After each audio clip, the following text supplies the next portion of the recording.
Erkak har tomonlama barkamol ayolni orzu qilsa, ayol ham xuddi shunday ideal erkakni xohlaydi. Vaholanki Alloh ularni bir-birini to'ldirib, birgalikda mukammal bo'lishlari uchun yaratgan.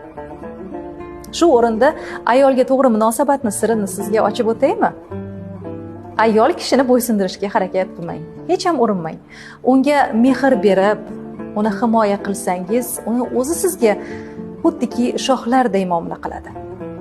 Ayol nozik xilqatda yaratilgan. Ularni sevish kerak, tushunish emas.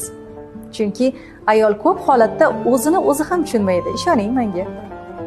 Albatta ayol ko'p holatda xuddi yosh bolalarday ojiza bo'lishni, qizaloqday nozik niqol erkatoy bo'lishni juda ham xohlaydi. Erkakday kuchli bo'lishni emas. Agar ayol kuchli bo'ldimi, demak taqdir uni ayamaganidandir. Boshqa ilojisi qolmay kuchli bo'lishga majbur bo'lganidandir. Ayol juda ham ko'p holatda sabrli bo'ladi. U sizni yoningizdan buguni yomonligidan ketmaydi. Hatto kechagi kuni yomon bo'lganidan ham ketmaydi. U ertangi kuni sizni yoningizda o'zini himoyasiz va mehrsiz qolishini sezganidagina ketadi.